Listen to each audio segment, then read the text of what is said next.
Welcome to Broadcom's Inc. Fourth Quarter and Fiscal Year 2025 Financial Results Conference Call. At this time, for opening remarks and introductions, I would like to turn the call over to Ji Yoo, Head of Investor Relations of Broadcom Inc. Thank you, Cherie, and good afternoon, everyone. Joining me on today's call are Hock Tan, President and CEO, Kirsten Spears, Chief Financial Officer, and Charlie Kawwas, President, Semiconductor Solutions Group. Broadcom distributed a press release and financial tables after the market closed, describing our financial performance for the fourth quarter and fiscal year 2025. If you did not receive a copy, you may obtain the information from the investor section of Broadcom's website at broadcom.com. This conference call is being webcast live, and an audio replay of the call can be accessed for 1 year through the investor section of Broadcom's website. During the prepared remarks, Hock and Kirsten will be providing details of our fourth quarter and fiscal year 2025 results, guidance for our first quarter of fiscal year 2026, as well as commentary regarding the business environment. We'll take questions after the end of our prepared comments.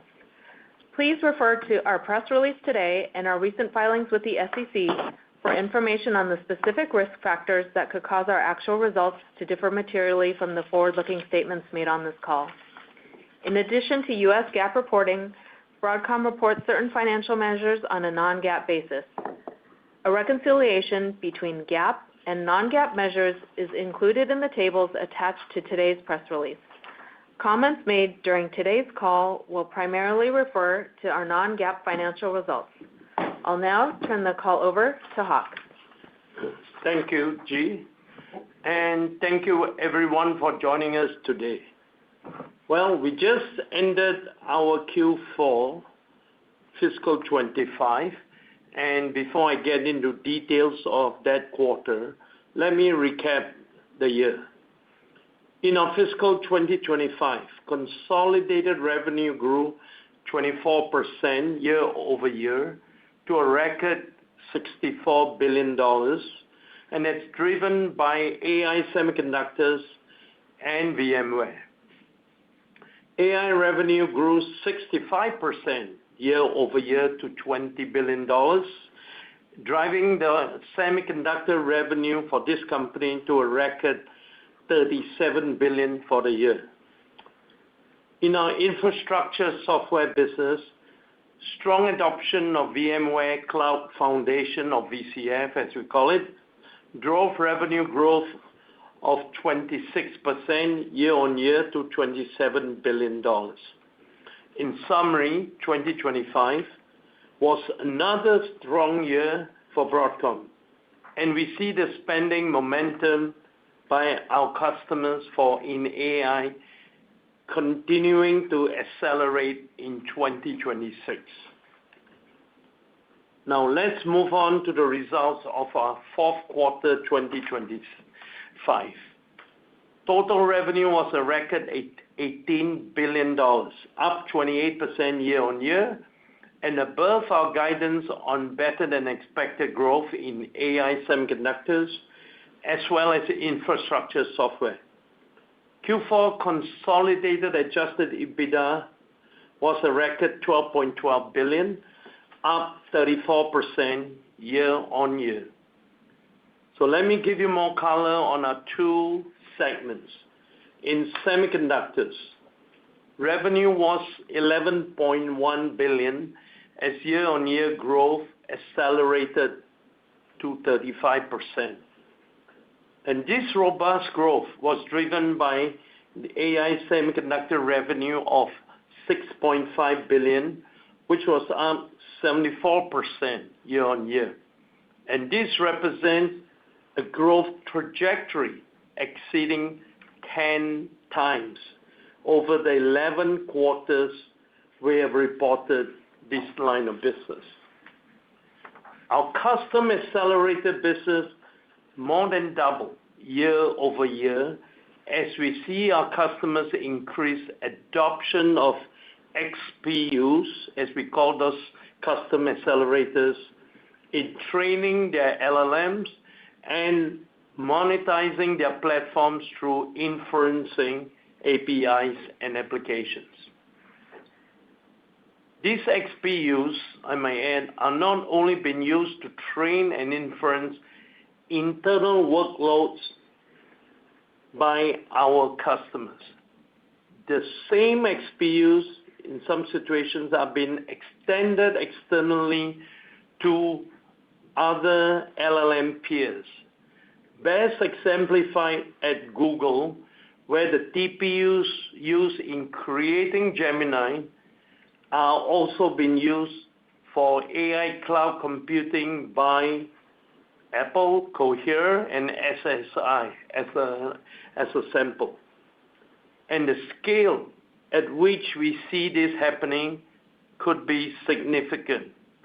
And as you are aware, last quarter, Q3 25, we received a $10 billion order to sell the latest TPU Ironwood racks to Anthropic. And this was our fourth custom that we mentioned.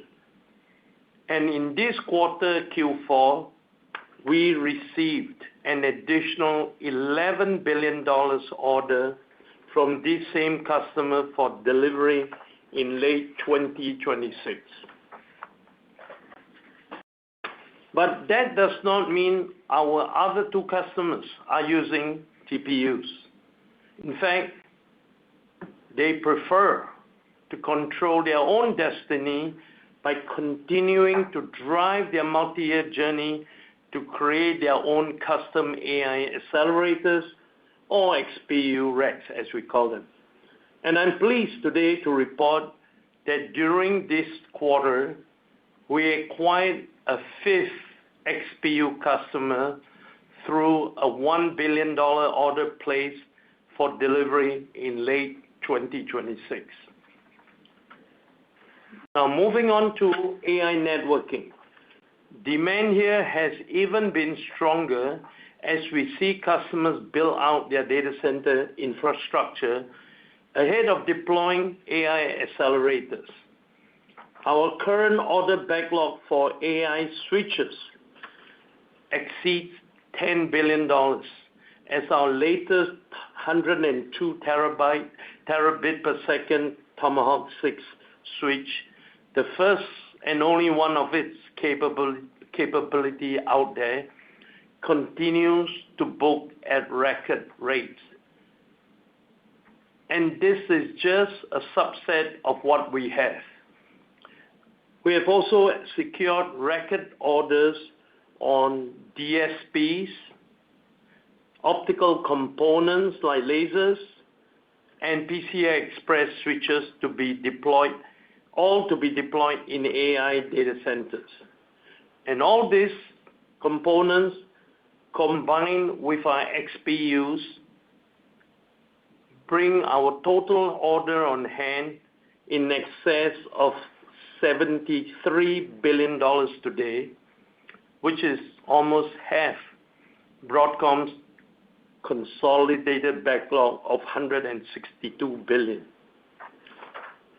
We expect this $73 billion in AI backlog to be delivered over the next 18 months. And in Q1 fiscal 26, we expect our AI revenue to double year on year to $8.2 billion. Turning to non-AI semiconductors, Q4 revenue of $4.6 billion was up 2% year on year and up 16% sequentially based on favorable wireless seasonality. Year on year, broadband showed solid recovery. Wireless was flat, and all the other end markets were down as enterprise spending continued to show limited signs of recovery. And so accordingly, in Q1, we forecast non-AI semiconductor revenue to be approximately $4.1 billion, flat from a year ago, down sequentially due to wireless seasonality. Let me now talk about our infrastructure software segment. Q4 infrastructure software revenue of $6.9 billion was up 19% year-on-year, above our outlook of 6.7. Bookings continued to be strong as total contract value booked in Q4 exceeded $10.4 billion versus $8.2 billion a year ago. We ended the year with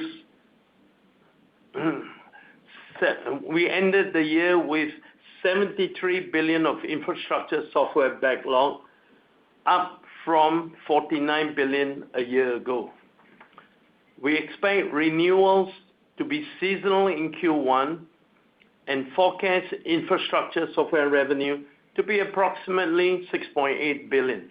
We still expect, however, that for fiscal 26, infrastructure software revenue to grow low double digits percentage.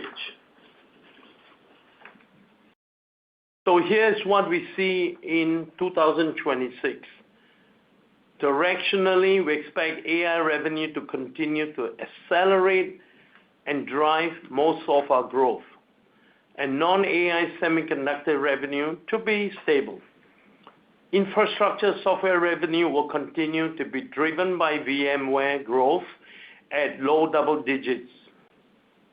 And for Q1 26, we expect consolidated revenue of approximately $19.1 billion, up 28% year-on-year. And we expect adjusted EBITDA to be approximately 67% of revenue. And with that, let me turn the call over to Kirsten. Thank you, Hock. Let me now provide additional detail on our Q4 financial performance. Consolidated revenue was a record $18 billion for the quarter, up 28% from a year ago. Gross margin was 77.9% of revenue in the quarter, better than we originally guided on higher software revenues and product mix within semiconductors. Consolidated operating expenses were $2.1 billion, of which $1.5 billion was research and development. Q4 operating income was a record $11.9 billion, up 35% from a year ago. Now, on a sequential basis, even as gross margin was down 50 basis points on semiconductor product mix, operating margin increased 70 basis points sequentially to 66.2% on favorable operating leverage. Adjusted EBITDA of $12.2 billion, or 68% of revenue, was above our guidance of 67%. This figure excludes $148 million of depreciation. Now a review of the P&L for our two segments, starting with semiconductors. Revenue for our Semiconductor Solutions segment was a record $11.1 billion, with growth accelerating to 35% year-on-year, driven by AI. Semiconductor revenue represented 61% of total revenue in the quarter. Gross margin for our Semiconductor Solutions segment was approximately 68%. Operating expenses increased 16% year-on-year to $1.1 billion on increased investment in R&D for leading-edge AI semiconductors.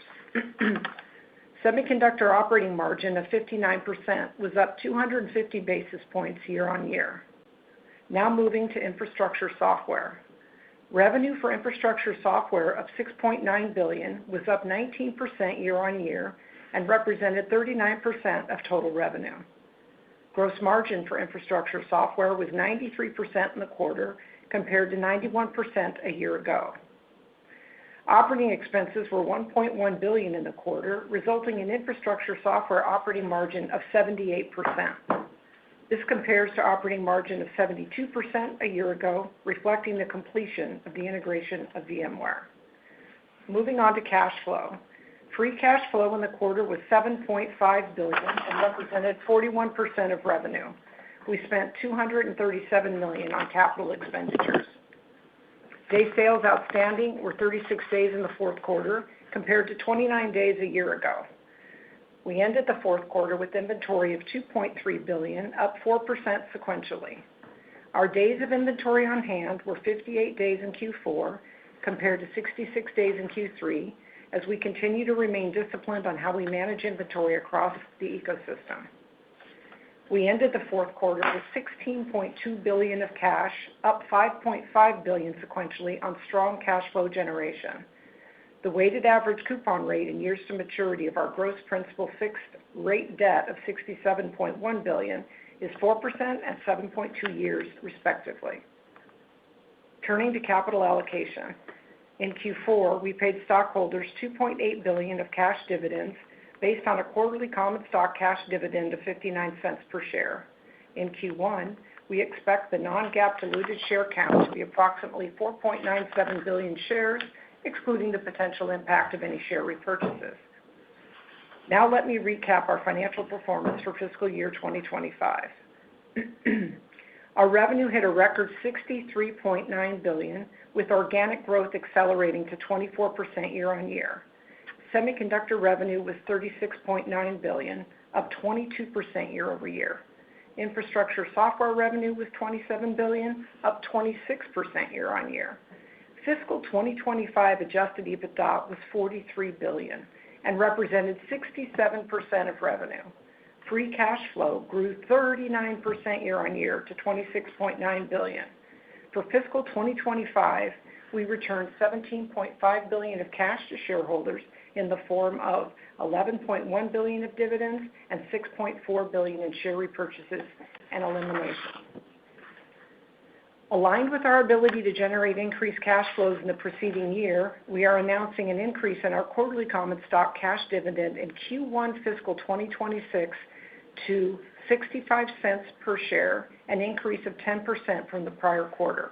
We intend to maintain this target quarterly dividend throughout fiscal 26, subject to quarterly board approval.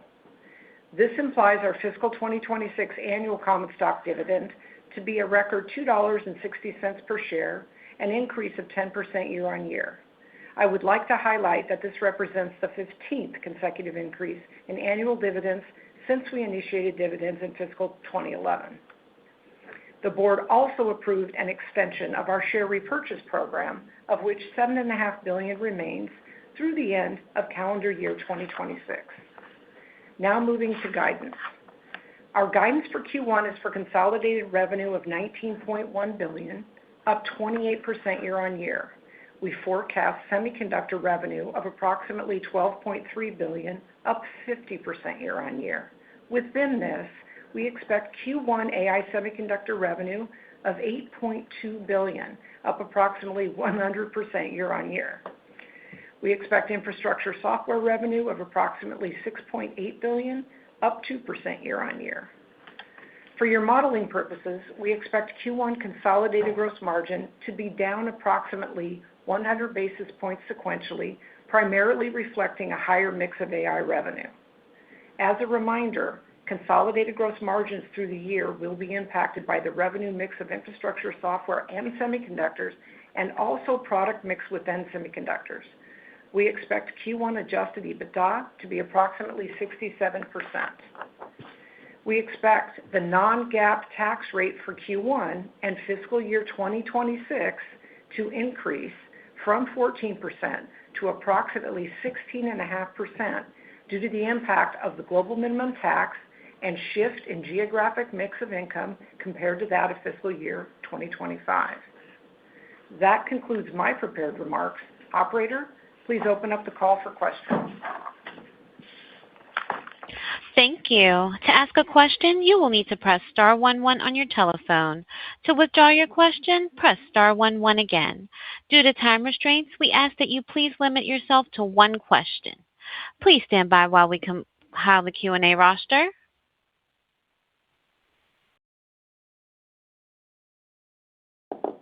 Our first question will come from the line of Vivek Arya with Bank of America. Your line is open. Thank you. Just wanted to clarify, Hock, you said $73 billion over 18 months for AI. That's roughly $50-ish billion plus for fiscal 26 for AI. I just wanted to make sure I got that right. And then the main question, Hock, is that there is sort of this emerging debate about customer-owned tooling, your ASIC customers potentially wanting to do more things on their own. how do you see your XPU content and share at your largest customer evolve over the next 1 or 2 years? Thank you.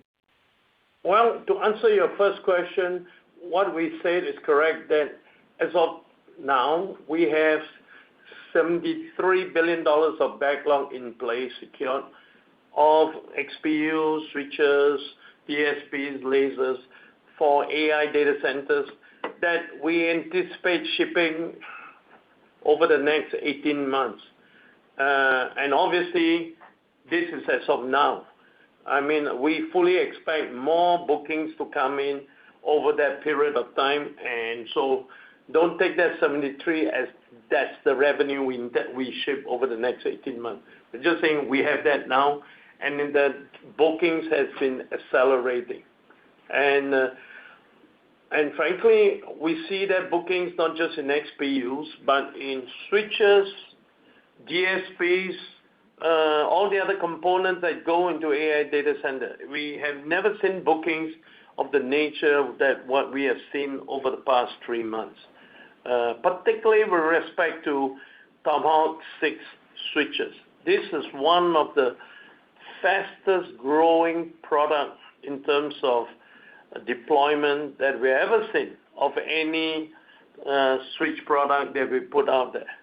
It is pretty interesting, and partly because it's the only one of its kind out there at this point, at 102 terabits per second, and that's the exact product needed to expand the clusters of the latest GPU and XPUs out there. So that's great. But as far as what is the future as XPU is your broader question, my answer to you is don't follow what you hear out there as gospel. It's a trajectory, it's a multi-year journey, and many of the players, and not too many players doing LLMs, wants to do their own custom AI accelerator for very good reasons. You can put in hardware what if you use a general purpose GPU, you can only do in software and kernels in software. You can achieve performance-wise so much better in a custom purpose design hardware-driven XPU. And we see that in the TPU, and we see that in all the accelerators we are doing for our other customers. Much, much better in areas of sparse core, training, inference, reasoning, all that stuff. Now, will that mean that over time they all want to go do it themselves? Not necessarily. And in fact, because the technology in silicon keeps updating, keeps evolving. And if you are an LLM player, where do you put your resources in order to compete in this space? Especially when you have to compete at the end of the day against merchant GPU, who are not slowing down in their rate of evolution. So I see that as this concept of customer tooling is an overblown hypothesis, which frankly, I don't think will happen. Thank you. Moment for our next question. And that will come from the line of Ross Seymore with Deutsche Bank. Your line is open. Hi, thanks for letting me ask a question. Hock, I wanted to go to something you touched on earlier about the TPUs going a little bit more to like a merchant go-to-market to other customers. Do you believe that's a substitution effect for customers who otherwise would have done ASICs with you, or do you think it's actually broadening the market? And so what are kind of the financial implications of that from your perspective? So that's a very good question, Ross. And what we see right now is the most obvious move it does is it goes the people who use, say, TPUs, the alternative is GPUs, merchant basis. That's the most common thing that happens. Because to do that substitution for another custom, It's different. To make an investment in custom accelerator is a multi-year journey. It's a strategic directional thing. It's not necessarily a very transactional or short-term move. Moving from GPU to TPU is a transactional move. Going into AI accelerator of your own is a long-term strategic move, and nothing will deter you from that to continuing to make that investment towards that end goal of successfully creating and deploying your own custom AI accelerator. So that's the motion we see. Thank you.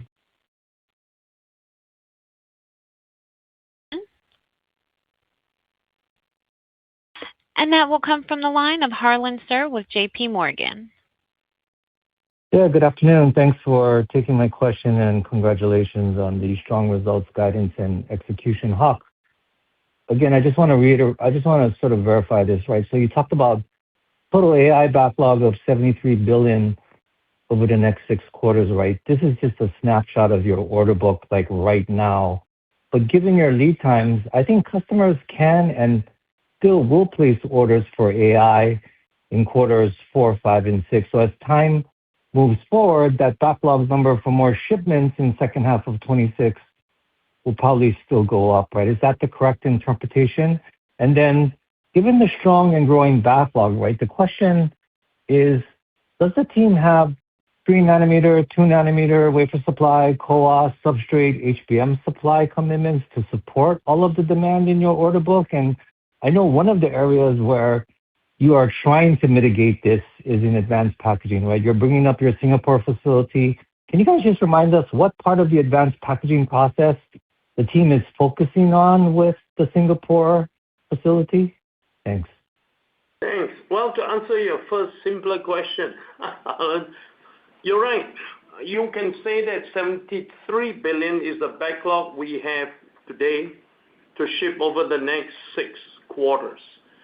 You might also say that, and given our lead time, we expect more orders to be able to be absorbed into our backlog for shipments over the next 6 quarters. So take it that we expect revenue, a minimum revenue, one way to look at it, of $73 billion over the next 6 quarters, but we do expect much more as more orders come in for shipments within that next 6 quarters. See, our lead time, depending on the particular product it is, can be anywhere from 6 months to a year. With respect to supply chain, is what you're asking, critical supply chain on silicon and packaging. Yeah, that's an interesting challenge that we have been addressing constantly and continue to. And with the strength of the demand and the need for more innovative packaging, advanced packaging, because you're talking about multi-chips in creating every custom accelerator now, the packaging becomes a very interesting and technical challenge. And building our Singapore fab is to really talk about partially insourcing those advanced packaging. We believe that we have enough demand, we can literally insource, not from the viewpoint of not just costs, but in the viewpoint of supply chain security and delivery. And we're building up fairly substantial facility for packaging, advanced packaging in Singapore, as you indicated, purely for that purpose, to address the advanced packaging side. Silicon-wise, no, we go back to the same precious source in Taiwan, TSMC. And so we keep going for more and more capacity in 2 nanometers, 3 nanometers, and so far, we do not have that constraint. But again, time will tell as we progress and as our backlog builds up. Thank you, Hock. One moment for our next question. The next question will come from the line of Blayne Curtis with Jefferies. Your line is open. Hey, good afternoon. Thanks for taking my question. I wanted to ask, with the original $10 billion deal, you talked about a rack sale. I just wanted to, with the follow-on order as well as the fifth customer, can you just maybe describe how you're going to deliver those? Is it an XPU or is it a rack? And then maybe you can kind of just walk us through the math and kind of what the deliverable is. Obviously, Google uses its own networking, so I'm kind of curious too. Would it be a copy exactly what Google does? Now you could talk to it to name, or would you have your own networking in there as well? Thanks. That's a very complicated question, Blayne. Let me tell you what it is. It's a system sale. How about that? It's a real system sale. We have so many components beyond XPUs, custom accelerators in any system, in AI system, any AI system used by hyperscalers that, yeah, we believe it begin to make sense to do it as a system sales and be responsible, but be fully responsible for the entire system or rack, as you call it. I think people understand it as a system sale better. And so on this customer number 4, we are selling it as a system with our key components in it. And that's no different than selling a chip. We certify and final ability to run as part of the whole selling process. Okay, thanks, Hock. One moment for our next question. And that will come from the line of Stacy Rasgon with Bernstein. Your line is open. Hi, guys. Thanks for taking my question.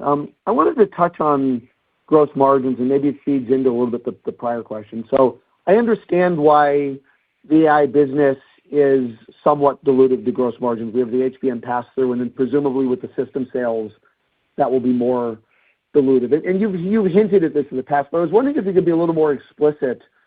As this AI revenue starts to ramp, as we start to get system sales, how should we be thinking about that gross margin number, say, if we're looking out, 4 quarters or 6 quarters? Is it low 70s? I mean, could it start with a 6 at the corporate level? And I guess I'm also wondering, I understand how that comes down, but what about the operating margins? Do you think you get enough operating leverage on the OpEx side to keep operating margins flat, or do they need to come down as well?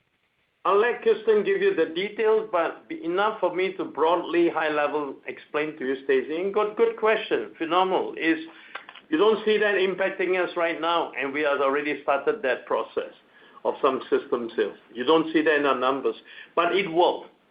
And we have said that openly. The AI revenue has a lower gross margin than obviously, the rest of our business, including software, of course.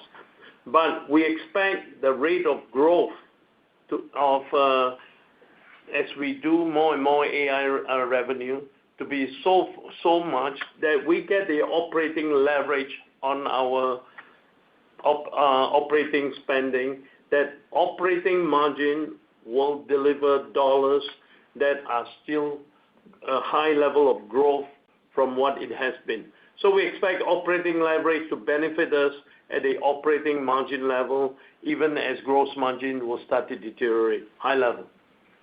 No, I think Hock said that fairly. And the second half of the year, when we do start shipping more systems, the situation is straightforward. We'll be passing through more components that are not ours. So think of it similar to the XPUs, where we have memory on those XPUs, and we're passing through those costs. We'll be passing through more costs within the rack, and so those gross margins will be lower. However, overall, the way Hock said it, gross margin dollars will go up, margins will go down. Operating margins, because we have leverage, operating margin dollars will go up, but the margin itself as a percentage of revenues will come down a bit. But we'll guide closer to, the end of the year for that. Got it. Thank you, guys. One moment for our next question.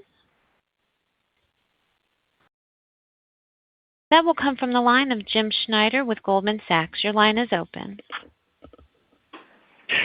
Good afternoon. Thanks for taking my question. Hock, was wondering if you might care to calibrate your expectations for AI revenue in fiscal 26 a little bit more closely. I believe you talked about acceleration in fiscal 26 off of the 65% growth rate you did in fiscal 2025, and then you're guiding to 100% growth for Q1. So I'm just wondering if the Q1 is a good jumping off point for the growth rate you expect for the full year, or something maybe a little bit less than that. And then maybe if you could separately clarify whether your $1 billion of orders for the fifth customer is indeed OpenAI, which you made a separate announcement about. Thank you. Wow, there's a lot of questions here. But let me start off with 26. Our backlog is very dynamic these days, as I said, and it is continuing to ramp up. And you're right. We originally, 6 months ago, said maybe year-on-year AI revenues would grow in 26, 60-70%. Q1, we double. And Q1 26 today, we're saying it's double. And when we're looking at it, because all the fresh orders keeps coming in, and we give you a milestone of where we are today, which is $73 billion of backlog to be shipped over the next 18 months. And we do fully expect, as I answered the earlier question, for that $73 billion over the 18 months to keep growing. Now, it's a moving target, it's a moving number as we move in time, but it will grow. And it's hard for me to pinpoint what 26 is going to look like precisely. So I'd rather not give you guys any guidance, and that's why we don't give you guidance, but we do give it for Q1. Give it time, we'll give it for Q2, and you're right, to us, is it an accelerating trend? And my answer is, it's likely to be an accelerating trend as we progress through 26. Hope that answers your question. Yes, thank you. One moment for our next question. And that will come from the line of Ben Reitzes with Melius Research. Your line is open. Yeah, hey guys, thanks a lot. Hey, Hock. I wanted to ask, I'm not sure if the last caller said something on it, but I didn't hear it in the answer, wanted to ask about the OpenAI contract. It's supposed to start in the second half of the year and go through 2029 for 10 gigawatts. I'm going to assume that that's the fifth customer order there. And I was just wondering if you're still confident in that being a driver. Are there any obstacles to making that a major driver? And when you expect that to contribute and your confidence in it? Thanks so much, Hock. You didn't hear that answer from my last caller, Jim's question, is because I didn't answer it. I did not answer it, and I'm not answering it either. It's the fifth customer, and it's a real customer, and it will grow. They are on their multi-year journey to their own XPUs. And let's leave it at that. As far as the OpenAI view that you have, we appreciate the fact that it is a multi-year journey that will run through 29, as our press release with OpenAI showed. 10 gigawatts between 26, more like 27, 28, 29, Ben, not 26. It's more like 27, 28, 29, 10 gigawatts. That was the OpenAI discussion. And that's, I call it an agreement, an alignment of where we're headed with respect to a very respected and valued customer, OpenAI. But that's real interesting. We do not expect much in 26. Okay. Thanks for clarifying that. That's real interesting. Appreciate it. One moment for our next question. And that will come from the line of C.J. Muse with Cantor Fitzgerald. Your line is open. Yeah, good afternoon. Thank you for taking the question. I guess, Hock, I wanted to talk about custom silicon and maybe speak to how you expect content to grow for Broadcom generation to generation. And as part of that, your competitor announced CPX offering essentially accelerator for an accelerator for massive context windows. I'm curious if you see it a broadening opportunity, for your existing 5 customers to have multiple XPU offerings. Thanks so much. Thank you. No, yeah, you hit it right on. I mean, the nice thing about a custom accelerator is you try not to do one size fits all and generationally. Each of these 5 customers now can create their version of an XPU custom accelerator for training and inference. And it's almost 2 parallel tracks going on almost simultaneously for each of them. So I would have plenty of versions to deal with. I don't need to create any more versions. We got plenty of different content out there just on the basis of creating these custom accelerators. And by the way, when you do custom accelerators, you tend to put more hardware in that are unique, differentiated, versus trying to make it work on software and creating kernels into software. I know that's very tricky too, but think about the difference where you can create in hardware those sparse core data routers versus the dense matrix multipliers, all in one same chip. And that's just one example of what creating custom accelerators is letting us do. Or for that matter, a variation in how much memory capacity or memory bandwidth for the same customer from chip to chip, just because even in inference, you want to do more reasoning versus decoding versus something else like pre-fill. So you literally start to create different hardware for different aspects of how you want to train or inference and run your workloads. It's a very fascinating area, and we are seeing a lot of variations and multiple chips for each of our customers. Thank you. One moment for our next question. And that will come from the line of Harsh Kumar with Piper Sandler. Your line is open. Yeah, Hock and team, first of all, congratulations on some pretty stunning numbers. I've got an easy one and a more strategic one. The easy one is your guide in AI, Hock and Kirsten, is calling for almost $1.7 billion of sequential growth. I was curious, maybe you could talk about the diversity of the growth between the 3 existing customers. Is it pretty well spread out, all of them growing, or is one sort of driving much of the growth? And then, Hock, strategically, one of your competitors bought a photonic fabric company recently. I was curious about your take on that technology and if you think it's disruptive or you think it's just gimmickry at this point in time. I like the way you address this question, the way that you address the question to me. It's almost hesitant. Thank you. I appreciate that. But on your first part, yeah, we're driving growth, and it begins to feel like this thing never ends. And it's a real mixed bag of existing customers and on existing XPUs. And a big part of it is XPUs that we're seeing.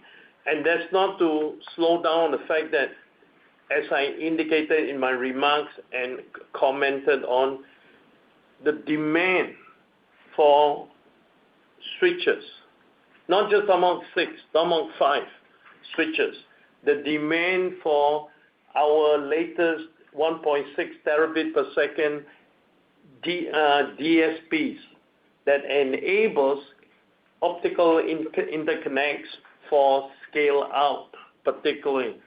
It's just very, very strong. And by extension, demand for the optical components like lasers, pin diodes, just going nuts. All that come together. Now, all that is small, relatively lesser dollars when it comes to XPUs, as you probably guess. I mean, to give you a sense, maybe let me look at it on a backlog side. Of the $73 billion of AI revenue backlog over the next 18 months I talk about, maybe $20 billion of it is everything else. The rest is XPUs. Hope that gives you a sense for what the mix is. But that's not to say that the rest is still $20 billion. That's not small by any means. So we value that. So when you talk about your next question of silicon photonics, and as a means to create basically much better, more efficient, lower power interconnects in not just scale out, but hopefully scale up.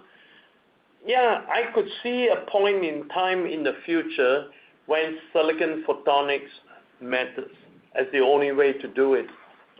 We're not quite there yet, but we have the technology and we continue to develop the technology.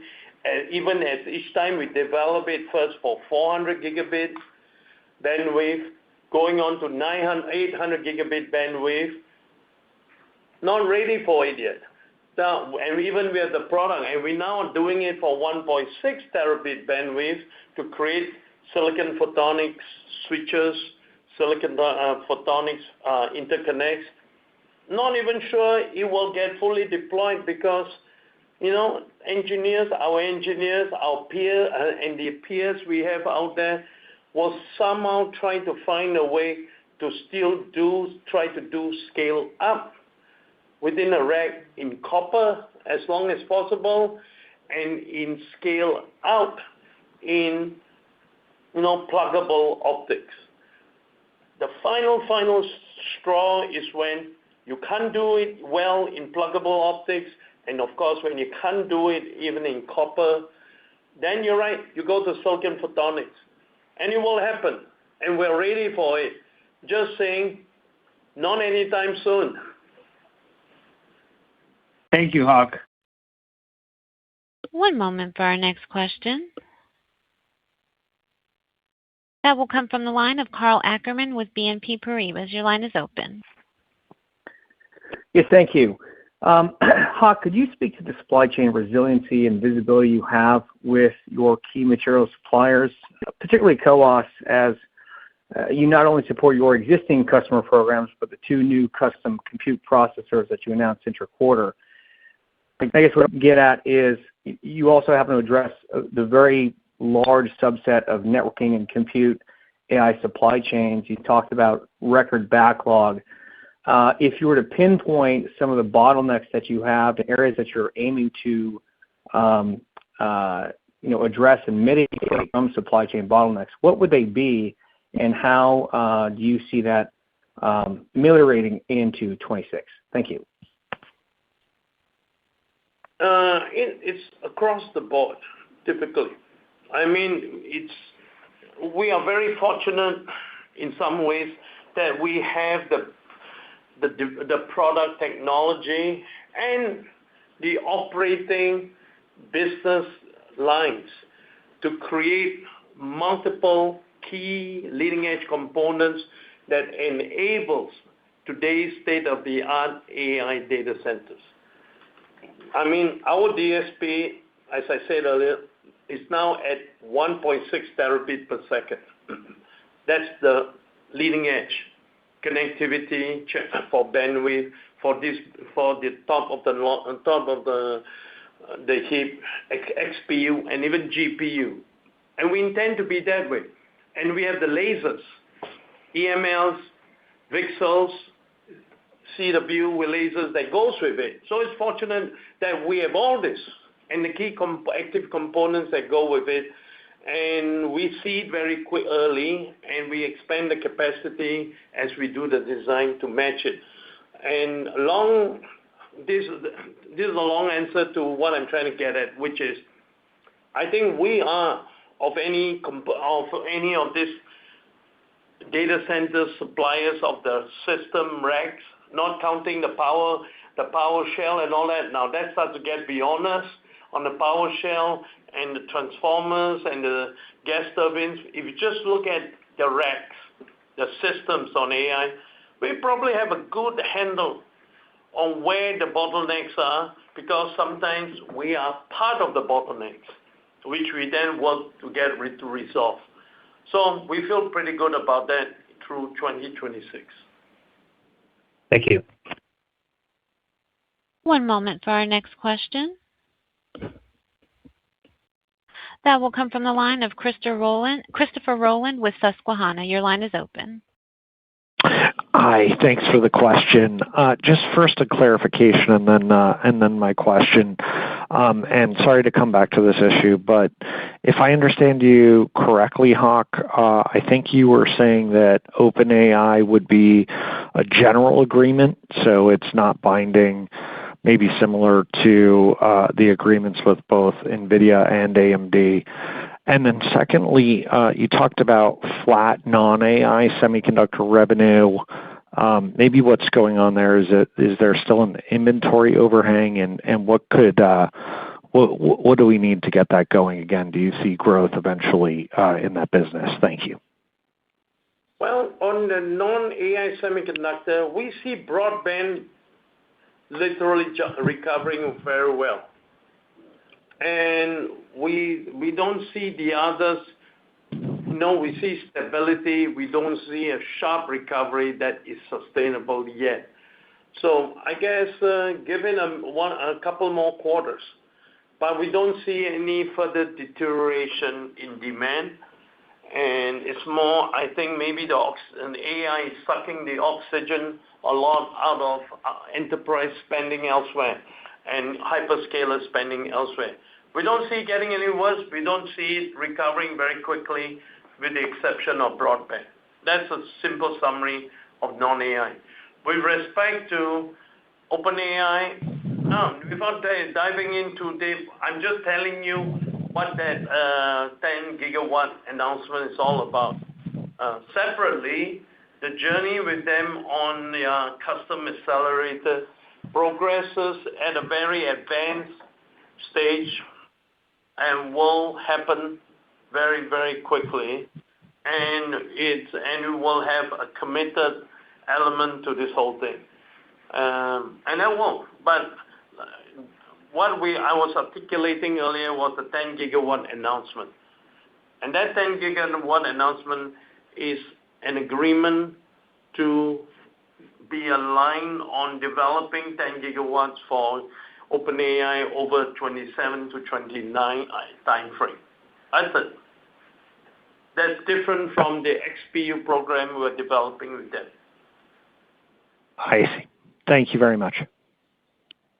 Thank you. And we do have time for one final question, and that will come from the line of Joe Moore with Morgan Stanley. Your line is open. Great. Thank you very much. So if you have $21 billion of rack revenue in the second half of 2026, I guess, do we stay at that run rate beyond that? Are you going to continue to sell racks, or does that type of business make shift over time? And I'm really just trying to figure out the percentage of your 18-month backlog that's actually full systems at this point. Well, it's an interesting question.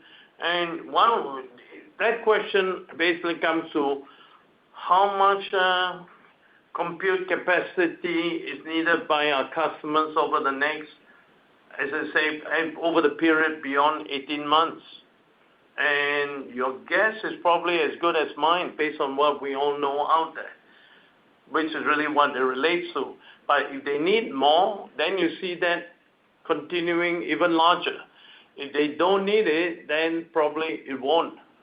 But as of what we're trying to indicate is that's the demand we're seeing over that period of time right now. Thank you. I would now like to turn the call back over to Ji Yoo for any closing remarks.